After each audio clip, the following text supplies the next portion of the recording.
ideas. Hi, I'm Douglas Kruger, author of the global new book, Political Correctness Does More Harm Than Good. Well, today is January 20th. It is the day of the inauguration of Joe Biden in the United States of America. Joe Biden would be the most woke, left-leaning PC president the United States has ever seen. Biden believes in late-term abortions. He intends to appoint a transgender person to the head of health. He believes in the minimum wage, and in yesterday's video I showed you 6 ways in which the minimum wage hurts rather than helping the poor. And perhaps most concerningly, Joe Biden effectively becomes the Trojan horse by which Marxist socialism finally sinks its teeth into the United States of America. But now, here's an interesting development for you folks. Today is the day of the inauguration. But will Joe Biden be president?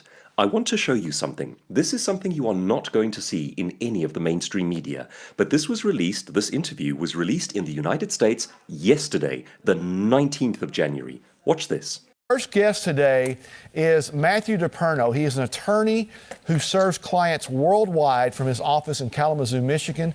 His experience and record of success has benefited individuals, small businesses, and multinational corporations.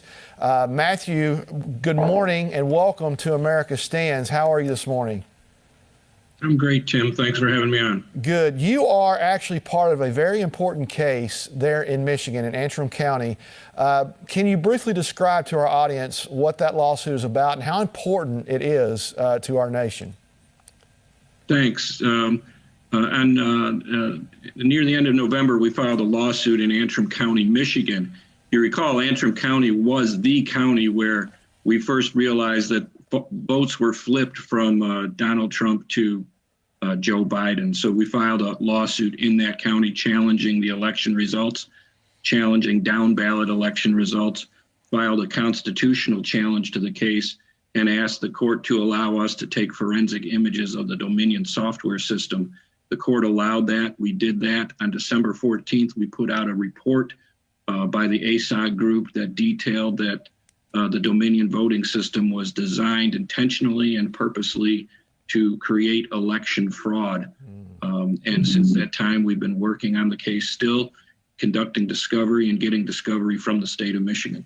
So does the evidence that you have gathered to this point, Matthew, does it prove what you just said about Dominion voting system, about what we've been hearing since November 3rd, that it is designed to be able to flip votes?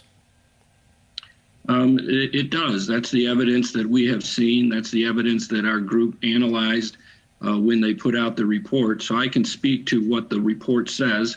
And it is based on science. It's based on forensic evidence. This is not just something that people put together without any evidence at all. They actually looked at forensic images of the Dominion system that was sitting in Antrim County and put together a report, analyzed the data, and we can see exactly how the computer functions on election day. We know what it does and how it does it. If we can prove what we've set out to prove and what the ASOG report says, then we should be able to hopefully decertify the state of Michigan, decertify the election. Now, if you're successful in this and decertification does happen, would that be, in your opinion, the possible first domino in other states being able to do the same thing? And if so, what would it mean in terms of the election? Because obviously tomorrow a new president is set to be sworn in. So how would that work?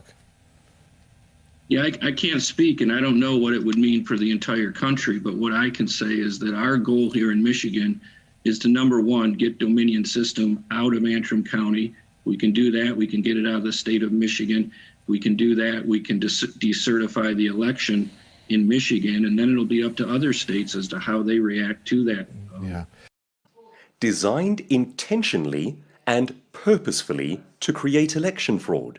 They ask him the question outright. They say, is this what happened? Did the Dominion voting machines flip the vote for Biden? And he gives a straight answer. He says, yes, that's what it was designed to do.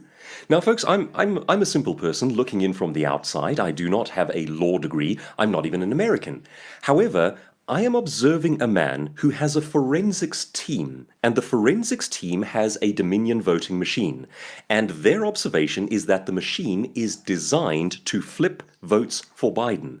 Now, folks, we got toward the end of last year, and a lot of President Donald Trump's court cases had either been dismissed or not heard, or whatever the case might be. This one is still playing out. Here is the person who has the Dominion software, who says the forensics team has observed it, and they can prove that it is fraudulent, that it flips votes. This is still in play on the 20th of January, the day of the inauguration of Joe Biden.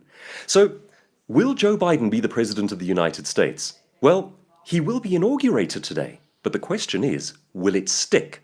We know, of course, that the Dominion voting machines were used in several states. So if this is true, it changes everything. I'm off to go and watch the inauguration itself. I will watch the whole fiasco live. But I have some interesting and lasting questions about whether or not this is going to go ahead. Certainly, the whole world seems to think that it is, but the man whose team is investigating the Dominion machines seems to think it isn't. Let's